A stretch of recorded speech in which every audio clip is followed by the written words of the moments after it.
കൊച്ചു പൂച്ചയെ രക്ഷിച്ച മിന്നു. ഒരു ദിവസം വൈകുന്നേരം മിന്നു സ്കൂള് കഴിഞ്ഞ് വീട്ടിലേക്ക് നടന്നു വരുമ്പോ വഴിയരികിൽ നിന്നൊരു പൂച്ചക്കുഞ്ഞിന്റെ ശബ്ദം കേട്ടു. അവൾ ചുറ്റും നോക്കി. ഒരു മരത്തിന്റെ ചുവട്ടിൽ ഒരു കൊച്ചു പൂച്ചക്കുഞ്ഞ് തണുത്ത് വിറച്ചിരിക്കുന്നു. മഴ പെയ്ത് അതിന്റെ ശരീരം മുഴുവൻ നനഞ്ഞിരുന്നു. മാത്രല്ല അതിന് നല്ല വിശപ്പുള്ളതുപോലെ തോന്നി. നീ എങ്ങനെയാ ഇവിടെ വന്നത്? മിന്നു സ്നേഹത്തോടെ ചോദിച്ചു. കൊച്ചുപൂച്ച വീണ്ടും കരയാൻ തുടങ്ങി. മിന്നുവിന് അതിനെ കണ്ടപ്പോൾ വളരെ വിഷമായി. അവള് ശ്രദ്ധാപൂർവം കൊച്ചുപൂച്ചയെ എടുത്ത് വീട്ടിലേക്ക് നടന്നു. വീട്ടിലെത്തിയപ്പോ അമ്മ ചോദിച്ചു, മിന്നു, നിന്റെ കയ്യിൽ എന്താണ്? അമ്മേ, വഴിയിൽ കണ്ട കൊച്ചു പൂച്ചയാണ്. ഇത് വിശന്ന് കരയുവാ. മിന്നു പറഞ്ഞു. അമ്മ പൂച്ചക്കുഞ്ഞിനെ ശ്രദ്ധിച്ചു നോക്കി. ഇതാരോ വീട്ടിൽ ഓമനിച്ച് വളർത്തുന്നതാണെന്നാ തോന്നുന്നത്. എന്തായാലും നമുക്കിതിന് കുറച്ച് പാല് കുടിക്കാൻ കൊടുക്കാം. അമ്മ ഒരു ചെറിയ പാത്രത്തിൽ കുറച്ച് പാല് കൊണ്ടുവന്ന് പൂച്ചക്കുഞ്ഞിന് കൊടുത്തു. പാല് കുടിച്ച് വിശപ്പ് മാറിയ കൊച്ചുപൂച്ച അവിടെ കണ്ടൊരു തുണിയിൽ കയറി കിടന്ന് ഉറങ്ങാനും തുടങ്ങി. അടുത്ത ദിവസം മഴയൊക്കെ മാറിയപ്പോൾ മിന്നു പൂച്ചക്കുഞ്ഞിന്റെ ഉടമസ്ഥരെ അന്വേഷിച്ചിറങ്ങി.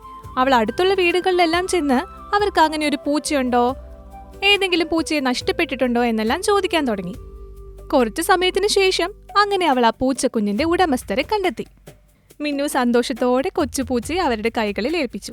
ഞങ്ങളുടെ കൊച്ചുപൂച്ചയെ കണ്ടെത്തി സുരക്ഷിതമായി നോക്കിയതിന് നന്ദി മോളെ.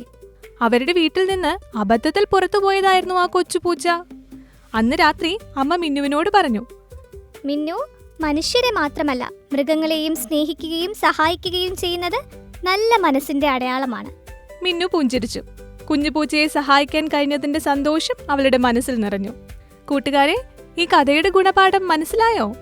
മൃഗങ്ങളോടുള്ള സ്നേഹവും കരുണയും നമ്മെ കൂടുതൽ നല്ല മനുഷ്യരാക്കുന്നു.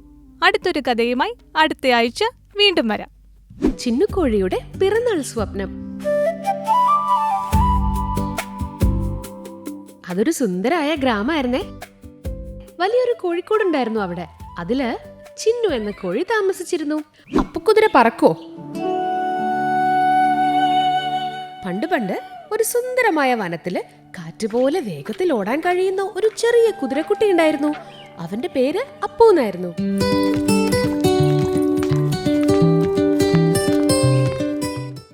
കൂട്ടുകാരെ, ഇഷ്ടായോ? എന്നാലേ ലൈക്ക് ചെയ്യണം, ഷെയർ ചെയ്യണം, സബ്സ്ക്രൈബ് ചെയ്യണം. മനോരമ ഓൺലൈൻ എൻകിഡ്.